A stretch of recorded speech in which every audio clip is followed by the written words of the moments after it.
আসসালামু আলাইকুম। আজকে ধান খেতে আসছি।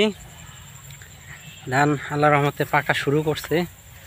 10-15 দিনের ভিতরেই ধান আল্লাহর রহমতে ঘরে উঠবে।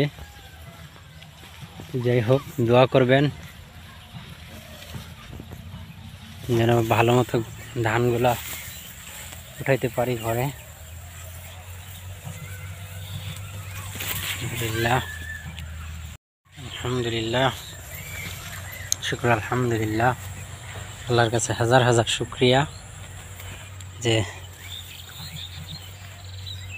ফলনটা ভালো রাখছে।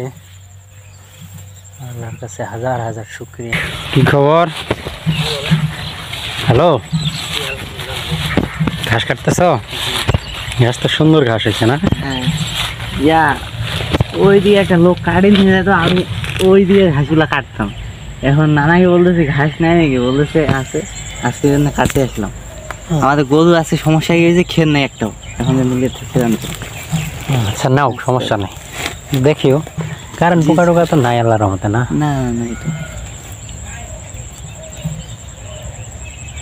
আমি আসলাম দেখি যে কারণ পোকা টোকা ধরছে কি না। জি জি, আচ্ছা, নেও, সমস্যা নেই, আসল।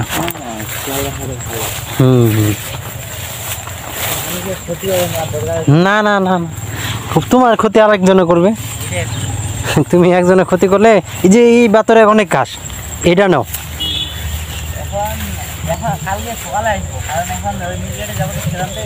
আচ্ছা আচ্ছা, খের কিনে আনো। আচ্ছা আচ্ছা, ঘাসটা হইলে একটু হইলে বাঁচা যায় না।